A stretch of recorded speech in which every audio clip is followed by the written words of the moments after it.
बाहर से गटर, अंदर से करोड़पति ससुराल। घर पर माही को जब ये बात पता चलती है तो वो गुस्से से भर जाती है। पापा, आप ये क्या कर रहे हैं? मैं उन गटर में रहने वाले लोगों से शादी नहीं करूंगी। आपने देखा है वो कैसे रहते हैं, कितनी बदबू आती है उनसे। मैं वहाँ एक पल भी नहीं रह सकती।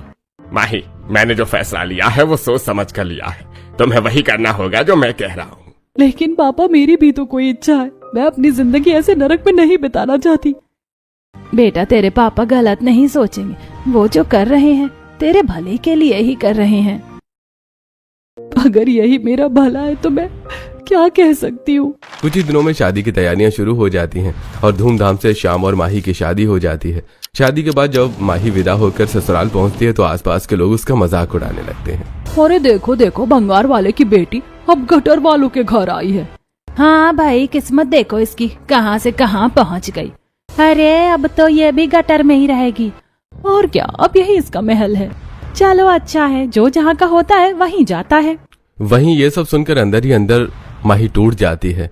अब गृह प्रवेश की रस्म का समय आता है। बहू, ये लोटा पकड़ो और इस कलश को गिराओ, फिर अंदर आना। माही घबराते हुए कलश को गिराती है। अब मैं चैम्बर खोलती हूँ। इसी के अंदर हमारा घर है, तुम अंदर आ जाओ। सुगंधा चैम्बर का ढक्कन खोलती है और सब अंदर उतरने लगते हैं। माही जैसे ही अंदर कदम रखती है उसे तेज बदबू का झटका लगता है। चारों तरफ गटर का पानी बह रहा है। बीच में एक छोटी सी खटिया पड़ी होती है। ये क्या है?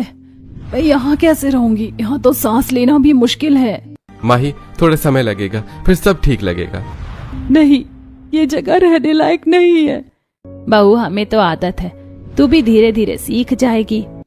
माही के कपड़े गंदे हो जाते हैं। बदबू से उसका सिर चकराने लगता है। रात का समय आता है। माही पूरी रात सो नहीं पाती। गंदगी, बदबू और असहज माहौल उसे परेशान करता रहता है। मैंने क्या पाप किया था जो मुझे यहाँ भेज दिया गया? माही, समझने की कोशिश करो। समझूं क्या? ये जिंदगी नहीं है। अगली सुबह पहली रसोई की रस्म होती है। बहू, आज तेरी पहली रसोई है, कुछ मीठा बना ले। माही चारों तरफ गटर का पानी देखकर घबरा जाती है। एक तरफ थोड़ी सी सूखी जगह पर चूल्हा रखा होता है। माँ जी, यहाँ कैसे खाना बनाऊं? यहाँ तो हर तरफ गंदगी है। बहू, रस्म है, करनी पड़ेगी। माही जैसे तैसे नाक पर दुपट्टा रखकर खाना बनाती है, लेकिन गटर की बदबू खाने में ही मिल जाती है। वाह माही, बहुत अच्छा बनाया है। भाभी, आपने तो कमाल कर दिया। अब आराम से खाना खा लेते हैं सब, लेकिन माही के गले से एक निवाला भी नहीं उतरता। मुझे अच्छा नहीं लग रहा। वो भागकर उल्टी करने लगती है। कुछ देर बाद मुंह दिखाई की रस्म होती है। पड़ोस की औरतें अंदर आती हैं, लेकिन गटर में उतरते हुए उनके कपड़े गंदे हो जाते हैं। अरे ये कैसी जगह है? यहाँ कोई कैसे रह सकता है? छी, इतनी बदबू। देख लिया ना, यही तेरी ससुराल है। अब जिंदगी भर यहीं रहना पड़ेगा। हमें तो यहाँ एक पल भी खड़ा होना मुश्किल लग रहा है। सब औरतें माही को बुरा भला कहकर चली जाती हैं। मैंने क्या गलती की थी? अगली सुबह सूरज निकलने से पहले ही पूरे घर में हलचल शुरू हो जाती है। गटर के अंदर बने छोटे से चैम्बर में सुगंधा चूल्हे के पास बैठी कुछ तैयार कर रही होती है और श्याम, चिराग और शीला काम पर जाने की तैयारी कर रहे होते हैं।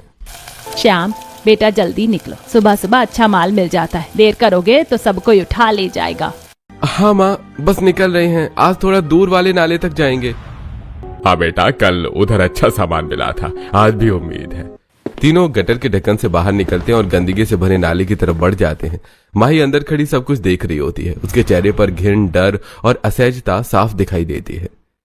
हे भगवान, ये लोग रोज ऐसे ही गंदगी में उतरते हैं, कैसे कर लेते हैं ये सब? बहू, तू यहीं रहकर खाना बना ले जब तक हम लोग आते हैं। खाना तैयार होना चाहिए। माँ जी, मैं कैसे बनाऊं यहाँ? ये बदबू, ये गंदगी। बहू, ये सब अब तेरा भी घर है, आदत डाल ले। हमें भी पहले मुश्किल लगी थी।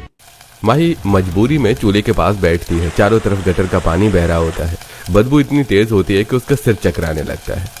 उफ, मैं कैसे करूं ये सब? वो बार बार उल्टी करती है, लेकिन फिर भी खाना बनाने की कोशिश करती है। मुझसे नहीं होगा, लेकिन करना पड़ेगा।